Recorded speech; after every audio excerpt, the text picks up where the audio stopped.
Multiplication of matrix with another matrix. Last lecture में हम लोगों ने किसी मैट्रिक्स में एक स्केलर से कैसे मल्टीप्लाई करते हैं उसकी बात कर रहे थे। अब हम एक मैट्रिक्स में दूसरे मैट्रिक्स से कैसे मल्टीप्लाई करेंगे ये बात करने जा रहे हैं। इसकी कंडीशन है कि if A is a matrix of order m by n and B is another matrix of order n by p, be two matrices, then we can find A into B। क्या मतलब हुआ इसका कि अगर A और B दो matrix ऐसी हों कि number of column in first matrix is equal to number of row in second matrix, then we can find A into B। अगर ए कंडीशन फॉलो होती है तभी हम ए का बी में मल्टीप्लाई कर सकते हैं। कंडीशन क्या है कि number of column in A is equal to number of row in B. For example, let A B a matrix of order 3 by 3 and B is another matrix of order 3 by 2। Here, order of matrix A is 3 by 3. Since number of column in matrix A is 3 and number of row in matrix B is 3, therefore we can multiply A and B। A को हम B से multiply कर सकते हैं क्योंकि A में number of column B के number of रो के इक्वल है। अब देखो, अगर मल्टीप्लाई कर सकते हैं तो मल्टीप्लाई करें कैसे, प्रोसेस क्या है? प्रोसेस मल्टीप्लिकेशन का है एक मैट्रिक्स का दूसरे मैट्रिक्स में जो कि इस कंडीशन को फॉलो करता हो। पहली बात है कि कंडीशन फॉलो हो रही है तभी मल्टीप्लिकेशन पॉसिबल है, अदरवाइज पॉसिबल नहीं है। हम पहला रो ले रहे हैं और फर्स्ट मैट्रिक्स का और सेकंड मैट्रिक्स का पहला कॉलम, क्रॉसपोंडिंग एलिमेंट को मल्टीप्लाई करके ऐड कर रहे हैं।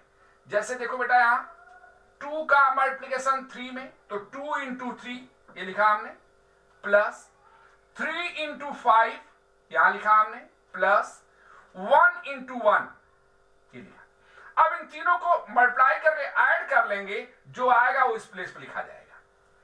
रो यही होगा, अब कॉलम दूसरा ले लेंगे, फिर दूसरा मल्टीप्लाई करेंगे, 2 into 1 यहां लिखा, प्लस 3 into 0 प्लस 1 into 2।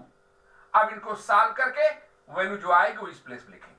आगे कॉलम और होता तो हम आगे भी बढ़ते, लेकिन आगे कॉलम नहीं है तो बस ये ब्रैकेट यहां क्लोज हो गया। यही प्रोसेस हम रिपीट करेंगे सेकेंड रो लेकर के, इसका सेकेंड रो, इसका फर्स्ट कॉलम, इसका फिर सेकेंड रो, सेकेंड कॉलम, जैसे यहां ऊपर हमने किया है। देखो यहां 1 into 3 plus 2 into 5 plus 5 into 1 इस प्लेस पर हो गया।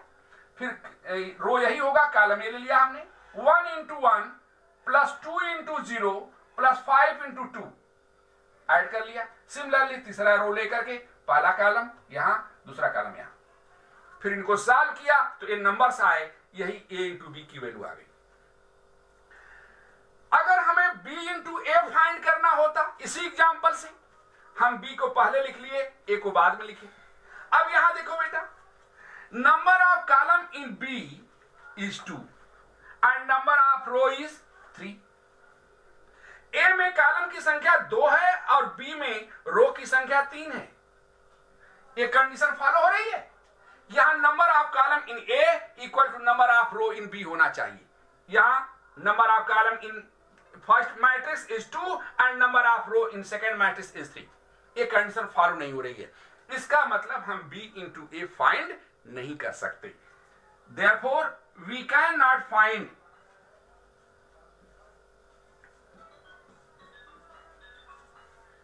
B into A। हम B into A फाइंड नहीं कर सकते, हम B into A फाइंड नहीं कर सकते। तो दो मैट्रिक्स का आपस में कैसे हम मल्टीप्लिकेशन करते हैं, उसकी कंडीशन है कि number of column in first matrix is equal to number of row in second matrix होना चाहिए, तब मल्टीप्लिकेशन पॉसिबल है। और मल्टीप्लिकेशन पॉसिबल है तो ये प्रोसेस है मल्टीप्लिकेशन को करने का। लेकिन अगर एक कंडीशन फॉलो नहीं होती है तो हम मैट्रिक्स को मल्टीप्लाई नहीं कर पाते। यहां इस एग्जांपल से एक चीज और हमको देखने को मिल रही है कि A into B की वैल्यू हम फाइंड कर ले रहे हैं, लेकिन B into A की वैल्यू फाइंड ही नहीं कर पा रहे हैं। इसका मतलब कि मैट्रिक्स मल्टीप्लिकेशन कॉम्पिटिटिव नहीं होता है। अब हम इसी चीज को प्रॉपर्टी ऑफ मैट्रिक्स मल्टीप्लिकेशन की बात करने जा रहे हैं। ऐड हो सकता ऐड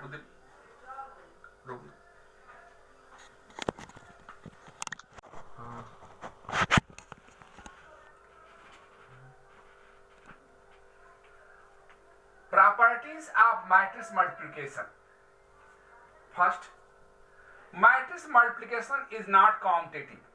अभी ऊपर हम लोगों ने देखा है कि a इंटू बी, हम a और b दो मैट्रिक्स हैं, a इंटू बी तो फाइंड कर ले रहे हैं, b इंटू ए फाइंड ही नहीं कर पा रहे हैं।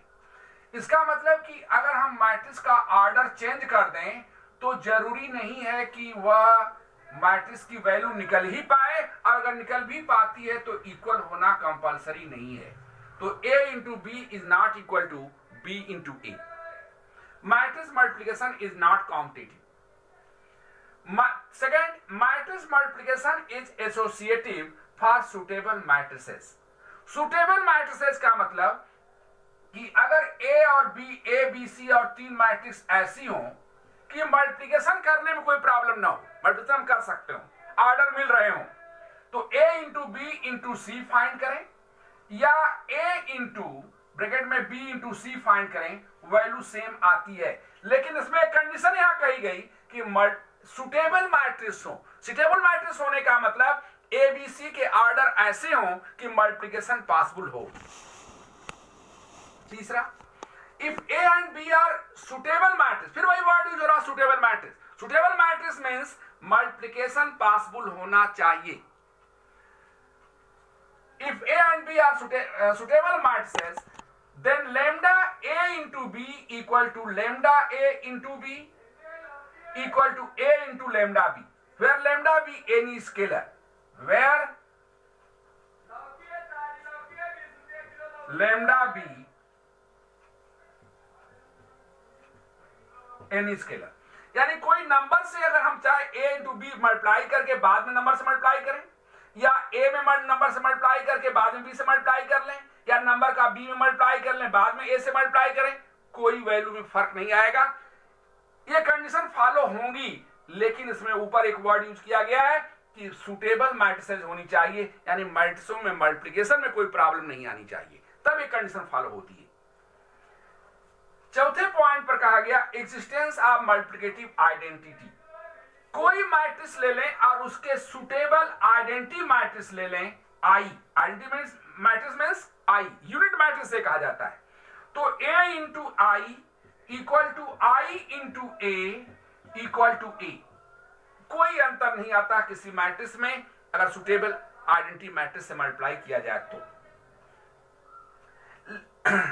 नेक्स्ट है multiplication is distributed over addition, यानी कोई मैट्रिक्स ए इसमें मल्टीप्लाई कर ब्रैकेट में लिखा गया हो b प्लस सी, तो इसकी वैल्यू ऐसे लिखी जा सकती है a into B plus a into C, ऐसे हम लिख सकते हैं। तो matrix multiplication is distributed over addition. हम ये उधर भी नंबर हो सकता, ऐसा भी हो सकता है कि a plus B into C हो, इसे क्या लिख देंगे a into C plus b into सी।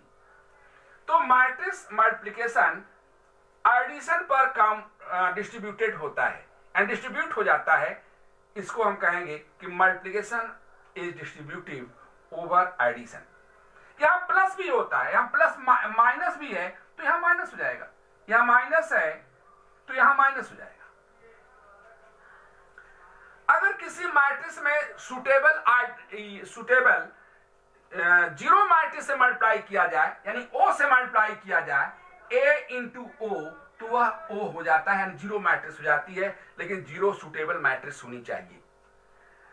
और सातवां, if a and b are two non zero matrix, a and b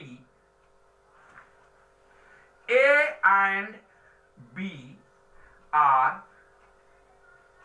to non zero matrix,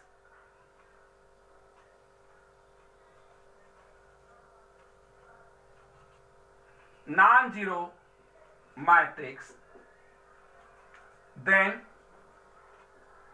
a into b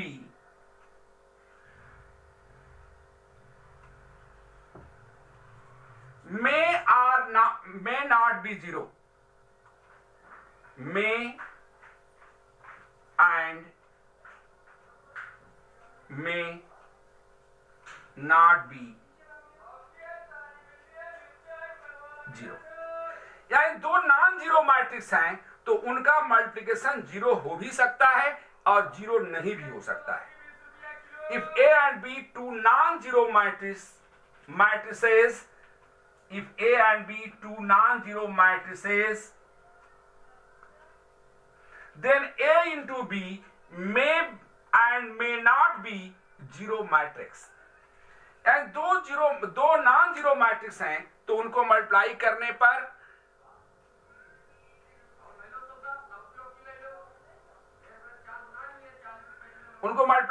पर जीरो मैट्रिक्स हो भी सकती है, नहीं भी हो सकती।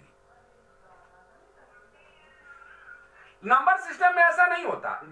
अगर नंबर सिस्टम में दो नंबरों को मल्टीप्लाई करने पर जीरो तभी पॉसिबल है जब उसमें से एटलीस्ट वन जीरो हो, लेकिन मैट्रिक्स सिस्टम में ऐसा जरूरी नहीं है।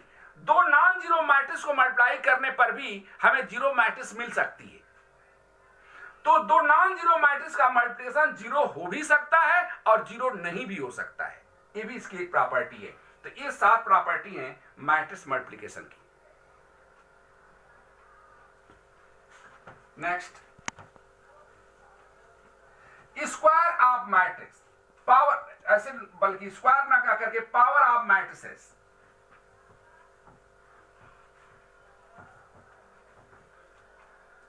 सपोज हमें ए स्क्वायर फाइंड करना है। ए स्क्वायर को हम लिख सकेंगे A into A cube find करना है तो लिख लेंगे A square into A, this way. Polynomial of matrix, polynomial of matrix, suppose P X equal to X square plus 2x plus 3 be any polynomial, and we have to find PA. Then PA equal to a square plus 2a plus 3i।